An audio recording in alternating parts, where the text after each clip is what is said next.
Well. Good morning. This is Monday morning digest. This is Elevate Television, advancing kingdom lifestyle. My name is Moses Muiruri, standing in for Godfrey Kibuchi, GG, as we all know him. This morning digest for this Monday, and looking at the political scenario. We believe that this conversation and this morning show is going to become one of help to you and help us as we interact together. Remember, we have to interact together. Go back onto your social media handles, Facebook, Elevate TV Kenya, and YouTube, Elevate TV Kenya, and also on Elevate TV. So as you do this, send this link to each and everyone. Let everybody know that we are on air. And this morning, we are back with our guest, Ngure, who will be looking at a very interesting topic, party hopping. Is it a strategy or is it just survival? Knowing Kenya, I think Ken is well versed with this terrain. And Ken, karibu to Elevate TV this morning. Asante sana. We are ready for you. So maybe we normally because you're being here always. People think I think we've never had you introduce yourself. Welcome so much to Elevate TV and on this show, and I appreciate our host, Pastor Moses, and my name is Kenneth Ngure. With the Service Party as a youth leader and doing political analysis and policy writing. So it's good to come and discuss such a topic. I think we are in that season of party hopping now. And it's good for people to understand these things, and for us to shed light and bring clarity to our viewers at Elevate TV, so that even as people make decisions and they see these things happen, they'll be informed why these things are happening. I think to go to the onset, let me ask you, we had such a big transfer last week, yes, which has brought a lot of issues. In football, we call it the transfer window. Yes. Is it open, or is just people just squeezing themselves through the window? And what would you say? Is it a survival tactic? Is just strategy? Well, it's a strategy to survive. That's the only way to describe it, because our politicians are really keen, and aspirants are really keen on beyond 2022. One of the reasons that causes that is from history, from independence, all elections that have happened in Kenya. 70% of our leaders are never re-elected. 70%, especially in parliament. Sometimes in parliament, it can go up to 80%. So you find very few people come back. Very few people have the tenacity to withstand about 2 terms in parliament, and that becomes very heated for parliamentarians, for example, people in the National Assembly, both the Parliament and the Senate, because if you are only a 1-term MP, after that 1 term, you do not have access to pension. Oh, really? You do not have access. You only have access to it if you are a 2-term leader. So the perks around it, the heat around it. It's truly a survival game. You really have to make sure you use all means available and possible to make sure that you survive into the next election.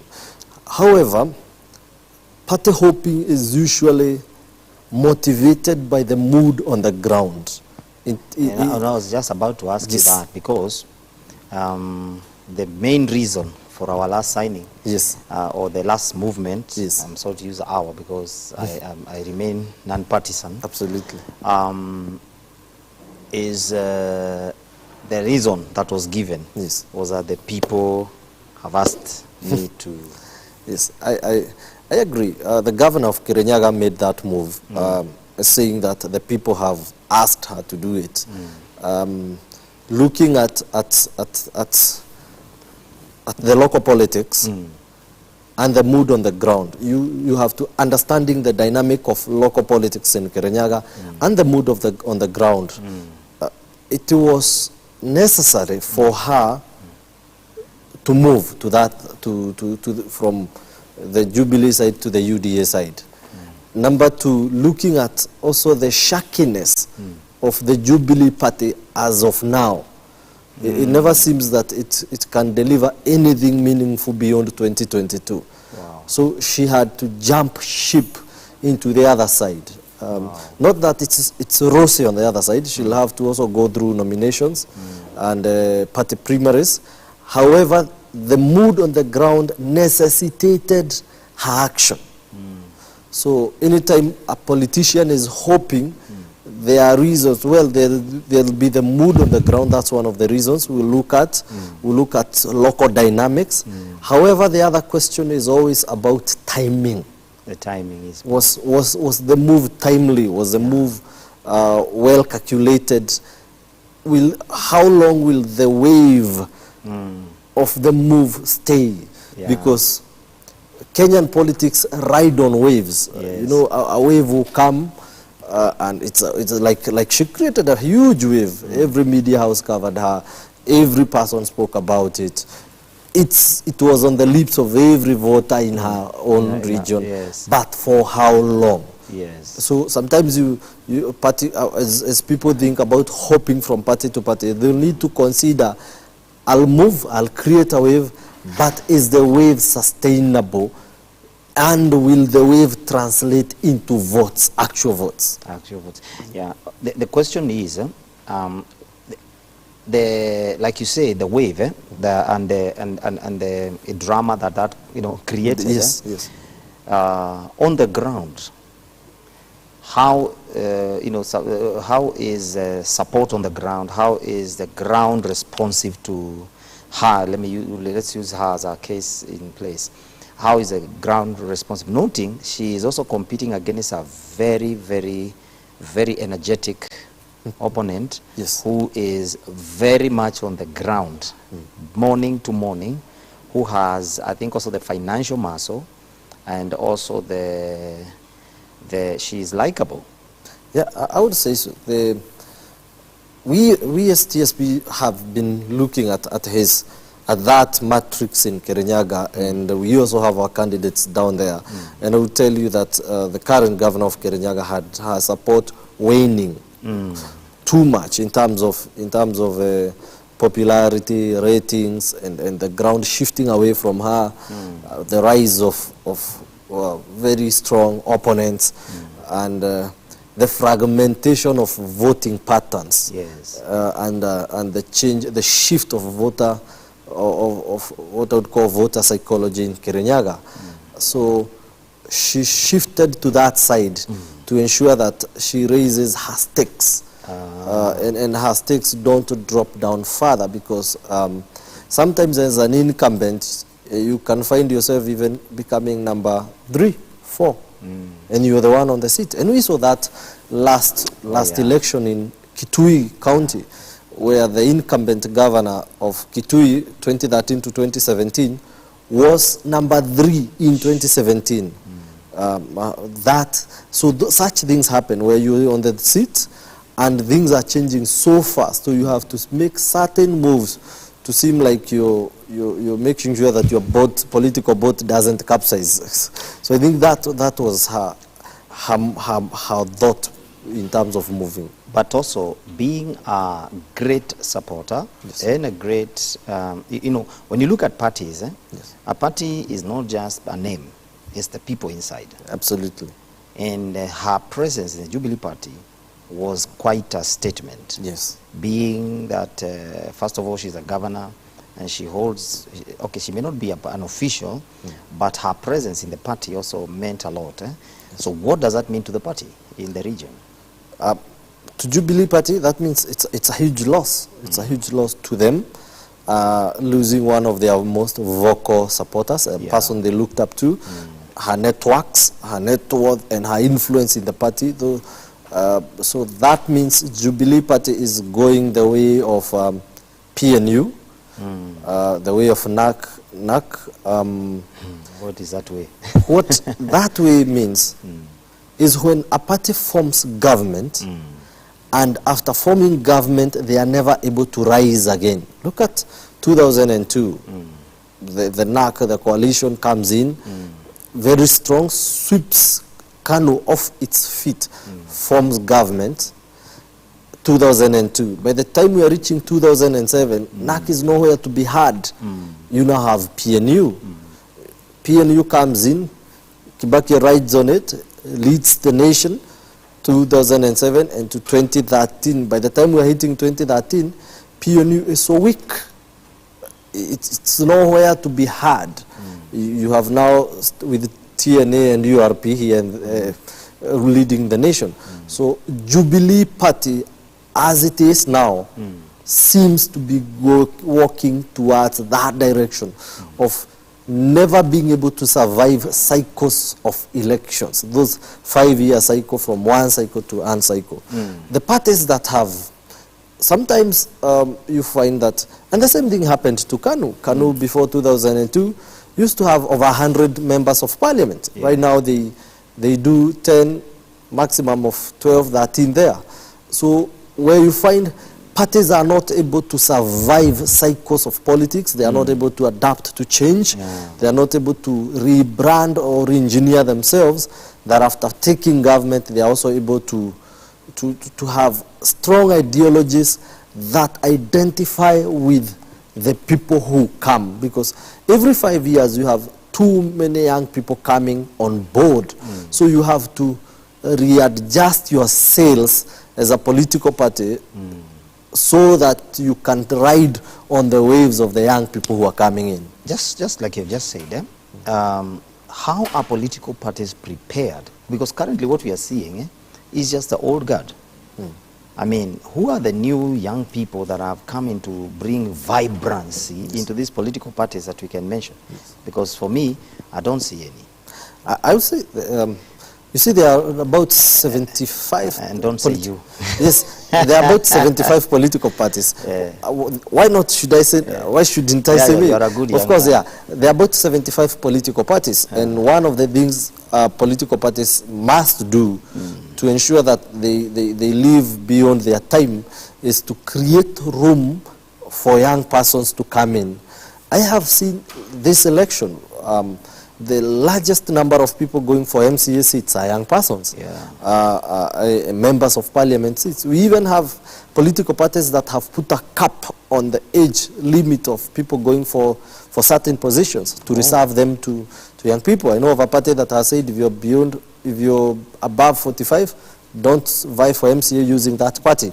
Why? Because they are looking at longevity. And number two, the other thing that attracts and makes sure that a party lives beyond the one cycle is not just also the having young people, it is how they are able to interpret their ideology and their vision to the people who join into the party.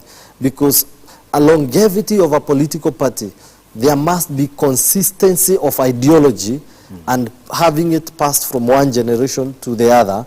And also opening up space, not just to young people, but also to other special interest groups, women, persons with a disability.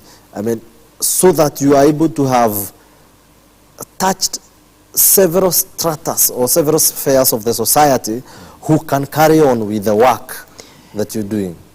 Just because we will go to that place of young people. Yes. Because currently, even the young people themselves, I don't think they really want to be in leadership. Yes. Because we have a voter registration that is doing very poorly, very, very poorly.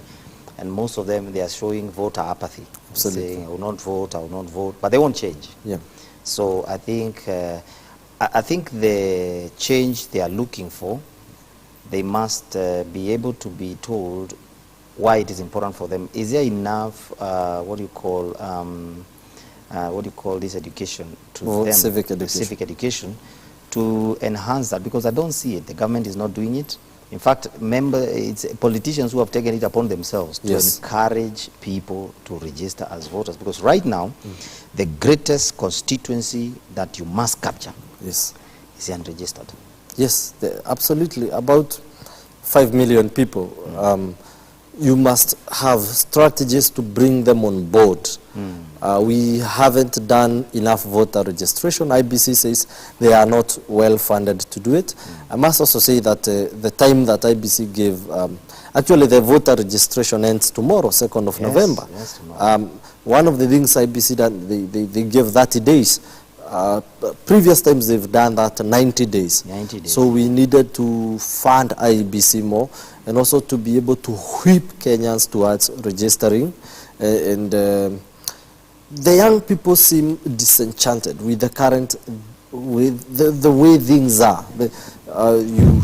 You are sure, especially where you keep saying the rhetoric that it's not your votes that count, it is those who count the votes. So that keeps the young people off. So they know it's you guys will count, you'll automatically decide. Yeah. So, however, it is also a generation of the people who are not registered are people born between 1997 and the year 2003.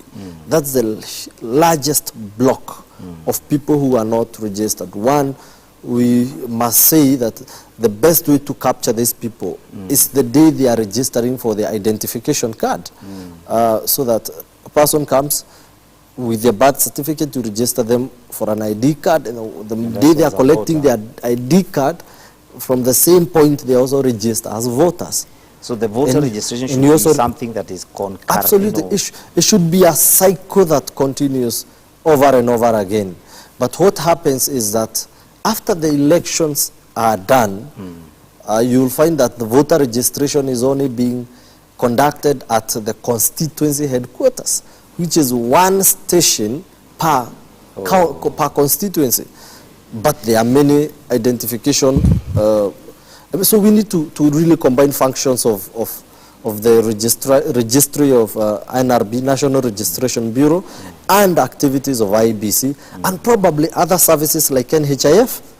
Actually, for me, if you would ask me, I think the registration of some of these critical and crucial services should be merged together. Absolutely. So that we stop these, different pots. Now, the question, we are still talking about party hopping. Let's not lose our topic today. How can parties, because number one, I want to ask you, are parties, looking at our current parties, our current parties seem to be, people are built on this principle of a charismatic leader. Yes. And when I say charismatic, is a man of charisma, a man who can move crowds. Right? And it seems that is a way it has been going, and it seems it's going. Secondly, I want to ask you something, Ken. What can we do to make our political parties seemingly appealing? Because I don't think it's only politicians who should hope. I think even members should hope. There should be, is there a point where you can say, I don't want to belong to this party, I want to belong to this party, and what's the process? Oh, yes, as you answer it, what should you be looking at as a person, as a young person? You want to join a party, what should you be looking at? Those are two questions I've asked you.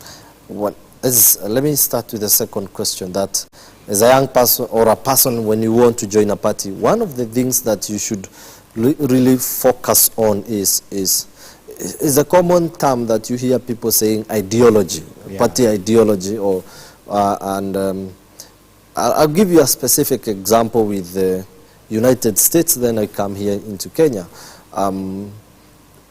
People who are conservatives in terms of their mindset, in terms of their belief system in the United States, tend to go towards the Republican Party. People who call themselves progressives and support some of the things that we as Christians do not agree with, go towards the Democratic Party in the US.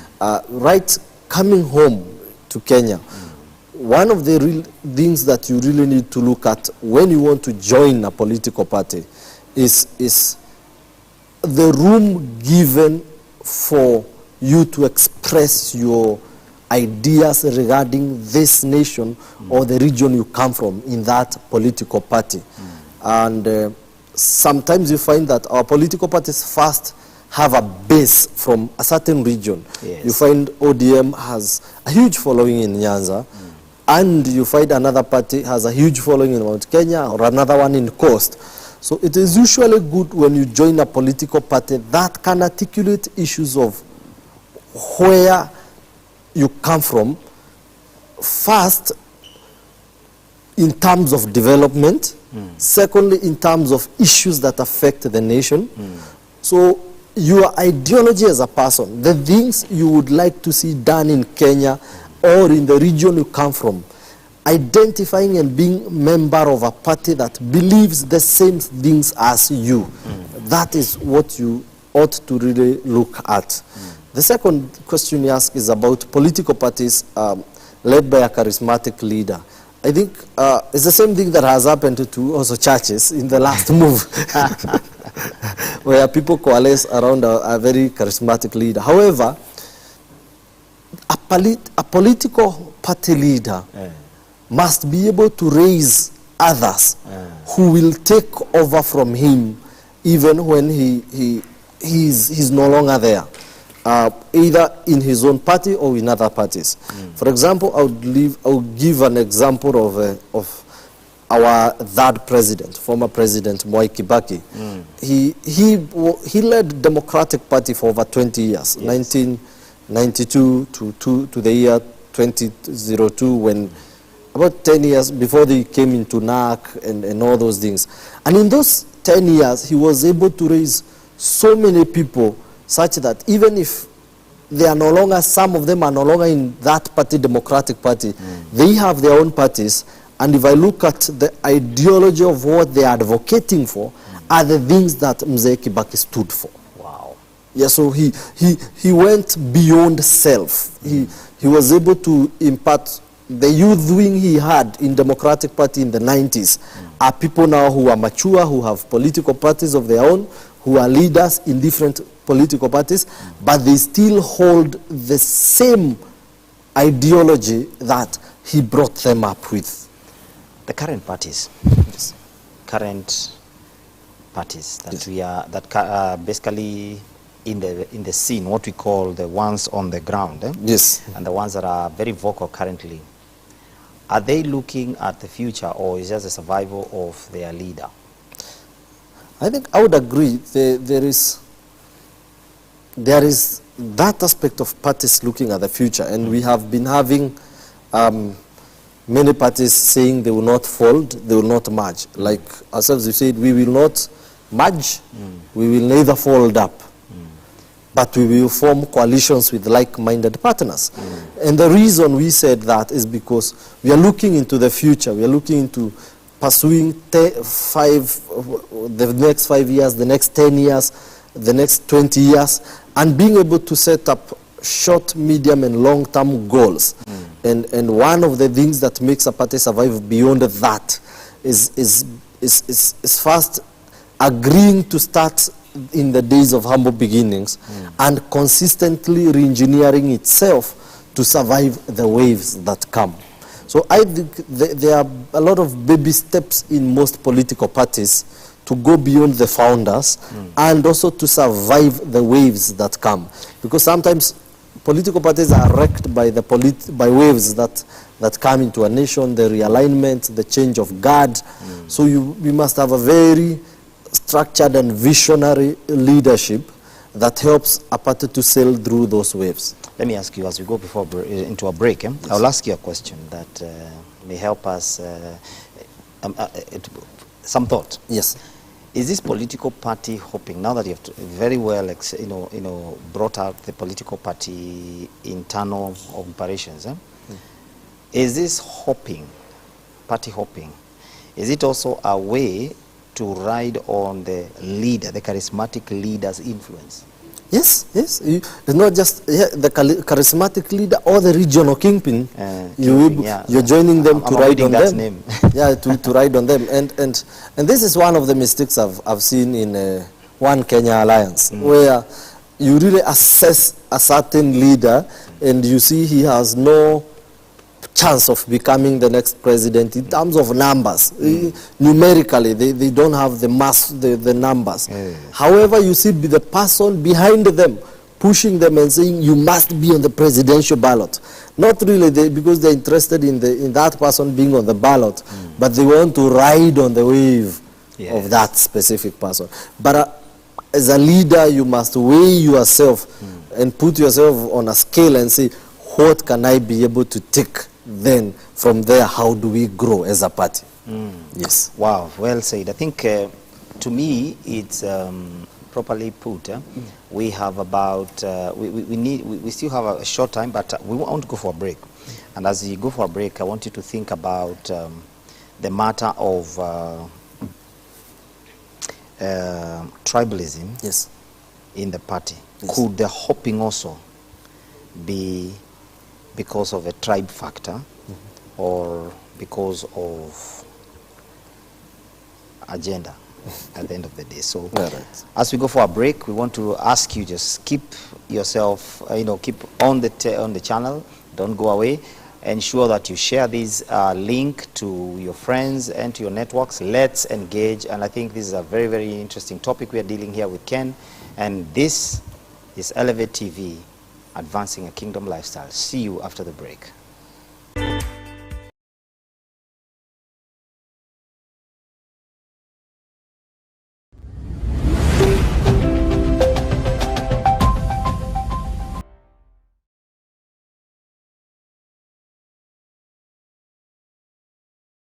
We are Elevate TV, the fastest growing television station on both broadcast and digital platforms. We offer great programming for both local and international audiences, targeting children, youth, and families. We are offering you a credible platform to partner with us through advertising and airing of your programs, church services, and live events at an affordable rate. Reach us on 0705 872237 or email us on sales@elevatetv.co.ke.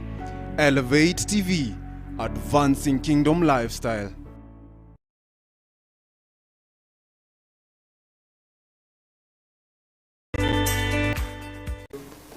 Welcome back. Thank you for staying on and being tuned to Elevate TV. Our topic was party hopping, strategy or survival, and Ken has really put it well. He said it is a strategy to survive. I think that's the take of the day. Now, Ken. Yes. Regional parties and political parties, are we able to remove that element of the tribe? Do we have what we can call a national party that has no tribal backing? Because at the end of the day, the leader determines a lot on the tribal factor. I think we've been able to move from inside political parties. There's a very huge shift that has happened in the political landscape in the last 5 to 10 years in terms of the organization of political parties. We are moving from the old model of tribalism, and we've seen steps into what I call constitutionalism, where the 2010 constitution allows and protects multipartyism. It's entrenched in the constitution. It protects freedom of expression. And it gives room for creation of political parties. So we have about 75 or so political parties registered at the Office of Registrar of Political Parties. So we have seen that shift, and we've been able to see that if a leader comes from a certain region, it's definitely true they will be able to attract people from their region. And sometimes the people from that region will be speaking the same language. So we will definitely call that tribalism. But sometimes it's not the case. So the question is now, beyond your region, which influence do you have outside your region in other places? And you find there are parties. Like us, in TSP, we've been able to have aspirants in 27 counties. People who are vying for seats, people we know in 2022 they'll be on the ballot, and they are outside Mount Kenya, where we have a huge following. So that you are able to reach out to other communities. Even in the national leadership and structure, we have people from across board. The person leading the Women League is from the coast. The person leading the Youth League is from Masai Land. The person doing another work is from Rift Valley. So tribalism is slowly ebbing off our fabric, our political fabric. And the challenge is that there's a huge number of politicians who grew up in the olden model of tribalism, but they have to quickly adopt to change in this post-2010 politics, because 2010 was a very key divider of tribal politics versus constitutional politics, as I told you earlier on. So we are slowly seeing that shift. However, in politics, one of the things you always have to do is that to ensure that you have a constituency of persons that never leaves you at any given point, so that now you can be able to go outside and win and convince and persuade people from other regions now to join you. So you have to always solidify your ground sometimes, and sometimes when you come to solidifying ground, so the aspect of tribalism comes now when you bring in the issue of us versus them. You know, Ken, reality is this. Yes. I think, and you will bear me witness. Yes. Every political party claims to be a national party. Absolutely. Claims to be untribal. They are not tribal. Of course, like you say, people from your backyard will pursue you. Yes. And they may even speak the same language. You may have what you call 100% following. But the truth of the matter is this, and this is my observation, correct me. Yes. Inside the political party, for you to look, because we are after a look, we are not after, there's something people call about the spirit of the, and the letter Yes. of the Constitution. We don't pursue that. So in the party, I'll put you as a league person for maybe Youth League from Masai, another one from Northeastern. I'll make sure all 47 counties are included in specific positions. Yes. But the people who call the shots Yes. are not those people. They are people from your tribe, people from your... And we've seen this, even when political parties come to a place where they have to take government. I mean, case in point, our Jubilee. Yes. Most of the key positions are not with those people we are talking about in the political party from those places. They are from a specific... In fact, I think somebody gave a very interesting rundown. List, yes. They are from... That, I agree, that should not be the case. Positions and calling shots should be made on the basis of merit and the basis of ability to perform and ability to deliver results. That's what we should always look at. Unfortunately, it hasn't been happening. But as you said, this era where you have to have issues of inclusivity entrenched in the Constitution, issues of special interest groups are in the Constitution. So even when you take government or you are in a certain position, whether you like it or not, the Constitution drives you towards that. It drives you towards having a person with disability. It may not necessarily come from your tribe.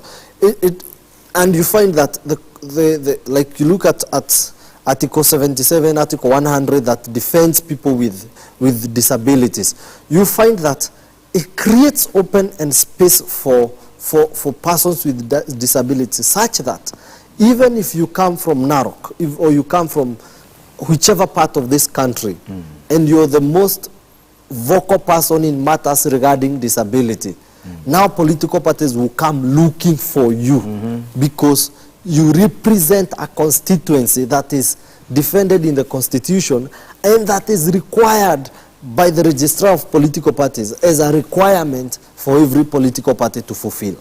But the pursuing, is it for them to fulfill, just to fulfill the requirements, or is it to champion the same interests of that interest group? Because you see, if you bring that kind of a person and bring him into a political party, and the interest he was fighting for, he's no longer fighting for them, what happens? Well, the political party, will go for that person. One, for the reason of compliance. The constituency?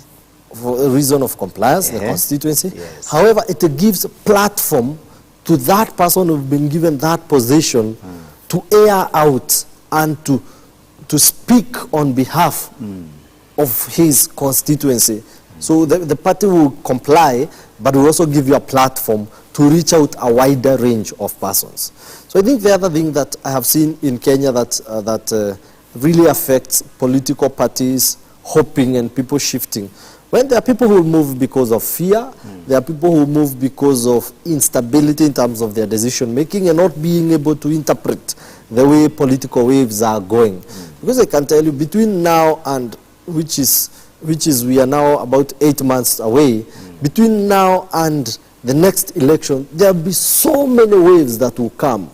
People being shifted left, right, and center, that until one is able to see the still waters and be able to read through and be able to have one stand and run through with it. For example, IEBC has given April 16th to April 22nd as the day, the 1 week where all the 75 political parties should conduct their party primaries. They conduct those what we call nominations. Yes. And what will happen is that previously we were being given almost a month. Right now is 1 week. Is it practical? It's very practical because there are parties that will not require to do the nominations. There are those that will require to do. And I've seen like today on the newspaper one ODM saying they'll use the delegate system, which to me is, well, it's their choice to do that. However, that 1 week means if you miss on the nominations within that 1 week, you can't move. You are blocked. You cannot move to another political party. You now have to vie as an independent candidate. So 3 things that will happen between now and April. December 9th, which is about 6 weeks from now. I mean, not actually 6, it's about 5 weeks from now. On December 9th, every political party or every aspirant should have concluded fundraising for their campaigns. By December 9th, no more fundraisings. And even no politician is allowed to go to attend harambes around. Then from December 9th, you have up to around February 9th, another 2 months. On February 9th, which is a Wednesday, any person who is in government or in a position employed should have resigned by that February 9th. So that now they can fully join politics 6 months before elections. Yes. Then now from now, February 9th, you'll move to the April 16th. Yeah, party nominations. Party nominations. So politicians are really eyeing those dates. And that's what we call the election operations plan. So that you don't miscalculate and misstep or do the right thing at the wrong time, which I see, which fooled for me. That was the move that the governor of Kirinyaga did. Right strategy, wrong time. Oh, really? And that might really cost her going forward. So as we look towards that pattern, and people also looking at the law. So by April 16th, the day that has been given, there's a requirement that for you to have gone into the primaries with that party, you must have been its member for about 90 days, which comes back to December. Sure. So there's a lot of and those loopholes, if any politician is not able to read them through and understand them, that's how you can disqualify somebody who is elected. Sure. And I think one of the room that has been really created by that elections operations plan and by that, which came really when IEBC was entrenched into the constitution, because IEBC is a constitutional commission. It has given a very clear timeline and plan that now our young people who are in the field of law have been able to take up that sphere and be able to interpret the operations plan to many people who are in the political field, who do not understand law. For me, I see that leadership by ABC as very clear and as creating opportunities to our young, to our learned friends, to be able to rise up and take opportunity of interpreting these things and making them clear to our country. We are still back at the political parties. Yes. Because, and I want to ask you, what is this so appealing to a party that people want to belong to it? One of the things that makes parties appealing is not just the ideology, but how the party brands itself, how the party is able to speak a message that resonates with the people, how a party that is able to understand the needs of the people and be able to come up with strategies that look like they are meeting the need of the people. So basically it has to do with a lot of branding, messaging, communication, openness, and seeming like you're giving people a leverage and giving people an opportunity to be heard no matter who they are. For example, we have been able to run a campaign we're calling the Smart Agenda, where we are able to appeal to our young people who are who are able to create jobs through internet, and you're able to employ themselves and keep themselves busy. So that has given us an appeal to a lot of young persons across board who are able to understand what I would call the Smart Agenda. We've been able to create our message around trade and agriculture, so we have been able to attract that niche of persons within those two spheres. So if you are able to craft a message that will resonate with what people are going through and sell it to the people consistently and people buy it, that makes the party appealing. Yes. Wow. I think I still am yet to join a party. I'm still to join a party, so I'm still looking. Yes, keep looking. I want to, there's something you said about the party trying to be, as constitutional as possible to ensure that it meets the standards and all that. Huh? Yes. I want to go back to this place where I said it's possible to meet all those standards. Yeah, comply. Comply. That's the word. Comply. And when we look at it, it is you have complied. Yes. And we are good at that. I think every party has complied. Yeah, most of the parties have. Because that is one of the reasons, one of the key things that is being checked in administrations. Yes. But the operations, at the operations level. Because, we belong to a country where party nominations are given by window. Yes.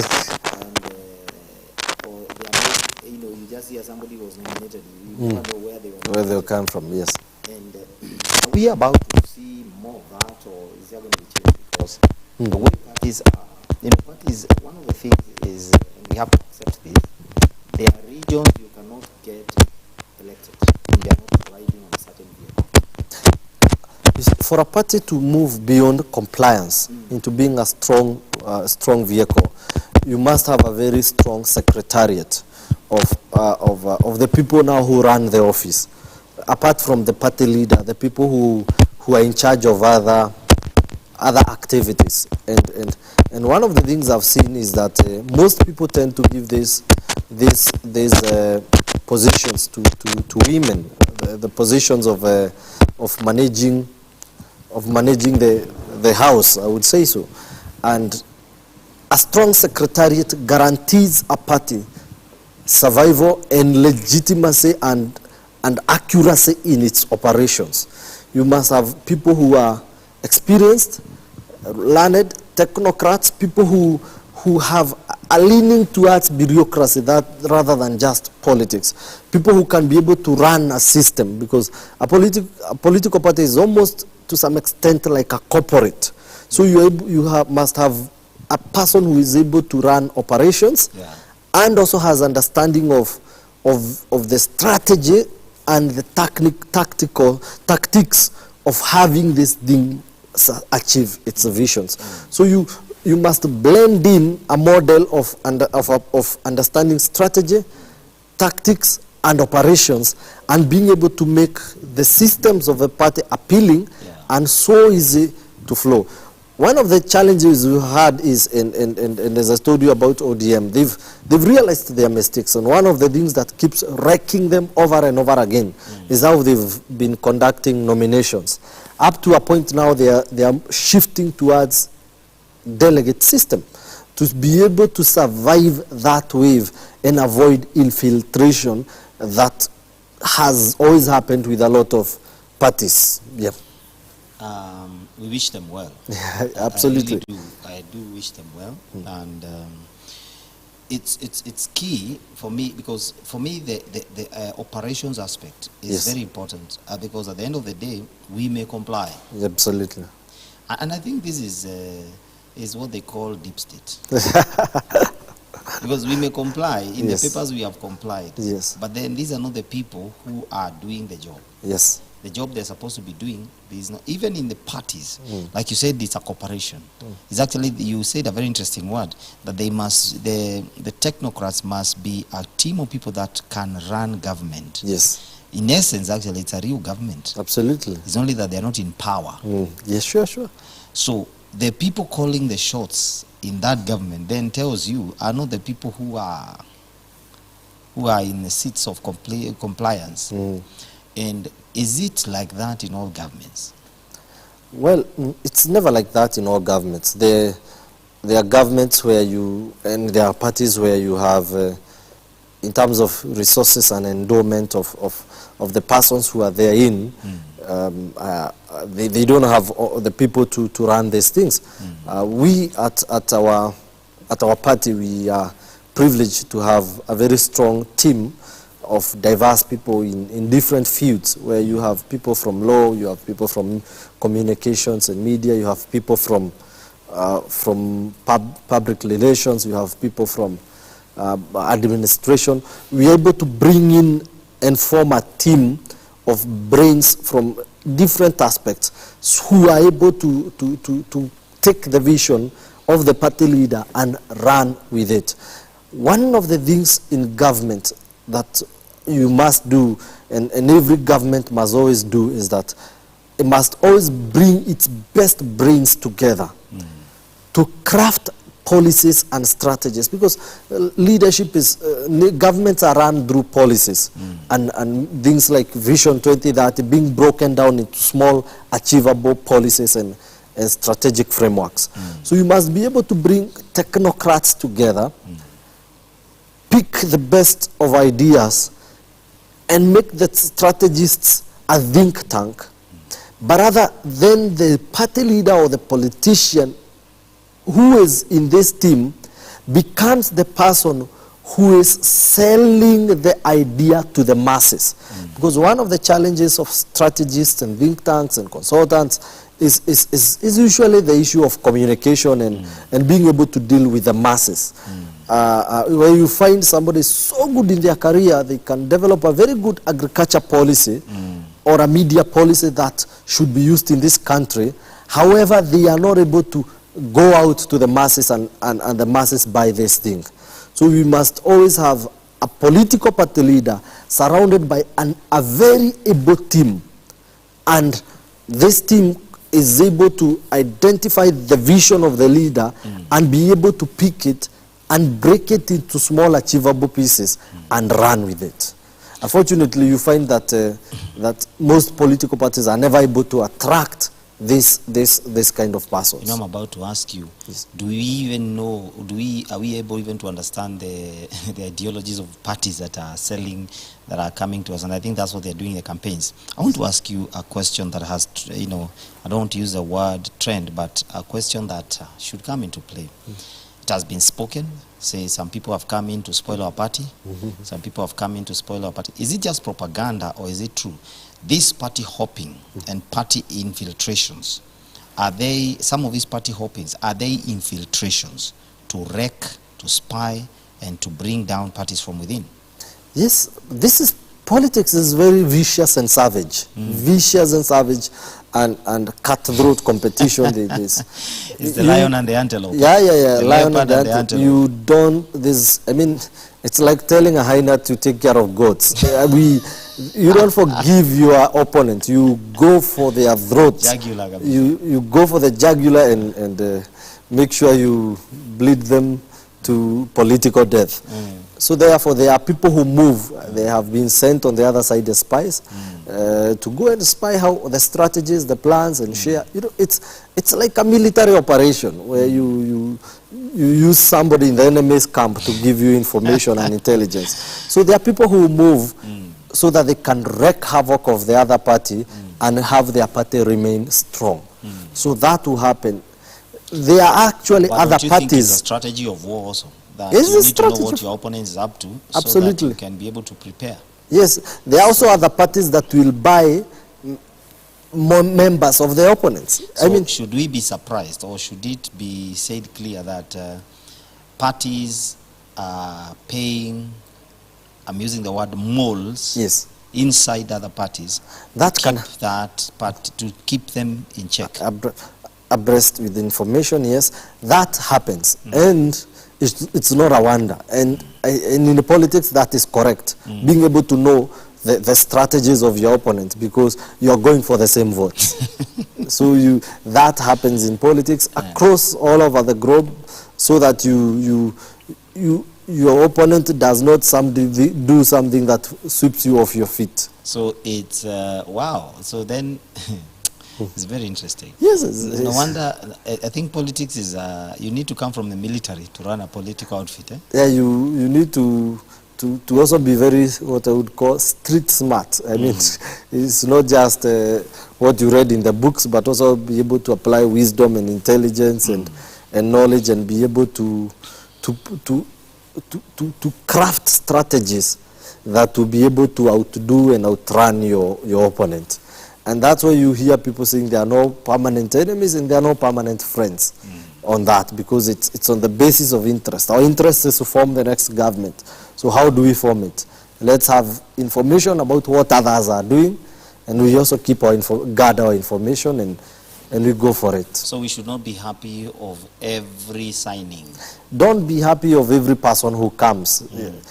Take time, study them through, assess their weaknesses and strengths, assess their capacity to win the seat, so that they don't just come with emotionalism, hype, and wave, yet they have no influence in helping the party form government. A final one, because we are out of time. Yeah, absolutely. As you bring in this, people receive these new people. Yeah.